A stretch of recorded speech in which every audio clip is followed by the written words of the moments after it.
Perjalanan Marc Marquez bukan hanya melawan fisiknya sendiri. Ada juga hantu rivalitas yang pernah mendefinisikan era MotoGP.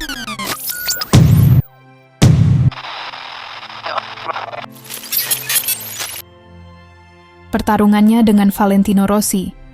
Saat ditanya apakah Vale khawatir ia akan meraih 10 gelar dunia, respon Marc tegas, "Saya tidak tertarik dengan apa yang dia pikirkan. Saya sudah tak peduli dengan Rossi, dan saya tidak terobsesi dengan Rossi.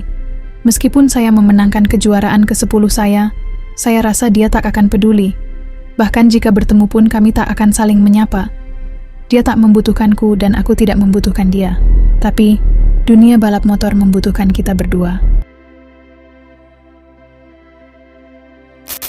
Pernyataan ini bukan sekedar kalimat. Ini adalah deklarasi kemandirian emosional. Marc secara efektif mengatakan, "Fase hidup saya yang didefinisikan oleh rivalitas dengan Vale sudah berakhir. Fokus saya sekarang adalah pada orang-orang yang berkontribusi pada perkembangan saya. Insinyur, tim, keluarga, bukan pada opini rival lama." Namun, dalam kebijaksanaan yang matang, ia mengakui, dunia balap motor membutuhkan kami berdua. Ini pengakuan bahwa rivalitas mereka bukan sekedar perseteruan pribadi, tapi narasi kolektif yang menggerakkan seluruh sport.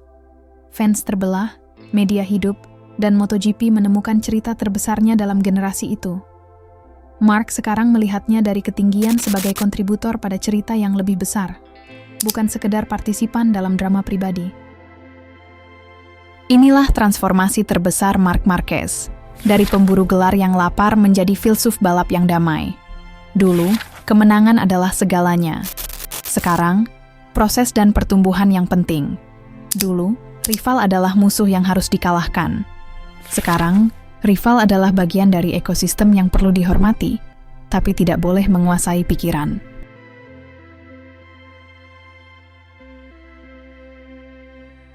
Perubahan ini terlihat dalam gaya berkendaranya. Marc 2025 masih agresif, tapi selektif. Masih berani, tapi terkalkulasi. Ini adalah kebijaksanaan yang dibeli dengan harga mahal. Pengalaman nyaris kehilangan segalanya. Dalam psikologi olahraga, ini disebut post-traumatic growth. Pertumbuhan pribadi yang muncul justru setelah mengalami kesulitan besar. Marc bahkan menyentuh aspek spiritual, menemukan kedamaian dengan diri sendiri. Di dunia balap yang penuh ego, tekanan, dan persaingan, pernyataan ini revolusioner. Ia menunjukkan bahwa kesuksesan sejati bukan hanya trofi, tapi perdamaian internal. Dengan 9 gelar dunia, Marc sekarang berada di ambang sejarah absolut. Hanya beberapa nama seperti Rossi, Agostini, dan Nieto yang memiliki lebih banyak.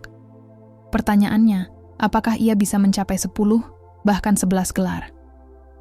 Berdasarkan transformasi ini, peluangnya justru lebih besar. Marc versi baru ini lebih berbahaya karena kombinasi pengalaman, bakat, dan kematangan mental.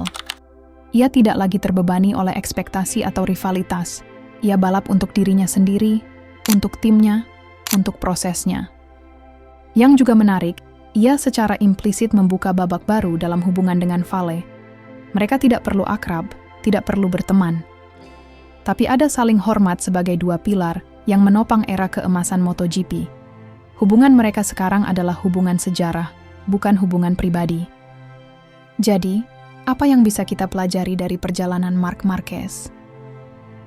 Pertama, kegagalan bukan akhir, tapi bahan transformasi. Kedua, kematangan berarti memilih pertarungan Anda sendiri, termasuk memilih mana opini yang layak diperhatikan. Ketiga, kedamaian internal adalah kemenangan tertinggi melebihi trofi manapun. Marc telah menunjukkan bahwa juara sejati bukan hanya menang di trek, tapi juga menang dalam pertarungan dengan diri sendiri. Gelar ke-9-nya mungkin secara statistik sama dengan 8 sebelumnya, tapi secara makna, ini adalah mahakarya kehidupan. Bukti bahwa manusia bisa jatuh, belajar, berubah, dan bangkit lebih kuat. Kini, dengan kedamaian ini, Marc Marquez mungkin justru berada di posisi paling berbahaya sepanjang kariernya. Karena ketika seorang jenius menemukan ketenangan, dunia harus bersiap. Babak berikutnya dalam legenda ini baru saja dimulai. Marc Marquez. nama yang sinonim dengan dominasi brutal di MotoGP era 2010-an. 6 gelar dunia di kelas utama, gaya menyerang yang memukau, dan aura tak terkalahkan. Tapi kemudian, tahun 2020 terjadi. Cedera bahu yang mengubah segalanya. 4 tahun berikutnya menjadi labirin operasi, rehabilitasi, dan keraguan. Hingga akhirnya, di musim 2025, ia kembali berdiri di puncak. Gelar dunia ke-9-nya diraih bukan dengan jalan mudah, tapi comeback melalui perjalanan paling transformatif dalam karier olahraga modern. Dalam refleksi terdalamnya, Marquez mengungkapkan bahwa gelar ke-9 ini adalah pencapaian paling sulit dan paling berarti dalam hidupnya. Mengapa? Karena sebelumnya, kemenangan datang hampir natural. Bakat mentah, keberanian, dan motor kompetitif membuat gelar demi gelar seolah mengalir. Tapi gelar ini berbeda. Ia harus meraihnya dengan berjalan melalui lembah bayangan, rangkaian cedera, keputusan medis yang dipertanyakan, dan ketidakpastian apakah ia akan pernah kembali sama. Yang paling menarik, Mark sekarang berdamai dengan masa lalunya sendiri. Keputusan untuk menunda operasi, memilih treatment tertentu, itu adalah tangannya sendiri. Dulu, itu bisa dilihat sebagai kesalahan. Sekarang ia memilih melihatnya sebagai bagian dari perjalanan yang diperlukan. Cedera itu bukan lagi luka, tetapi kenangan, bukti bahwa ia bisa jatuh dan bangkit lagi. Ini adalah pelajaran masterclass dalam resilience psikologis.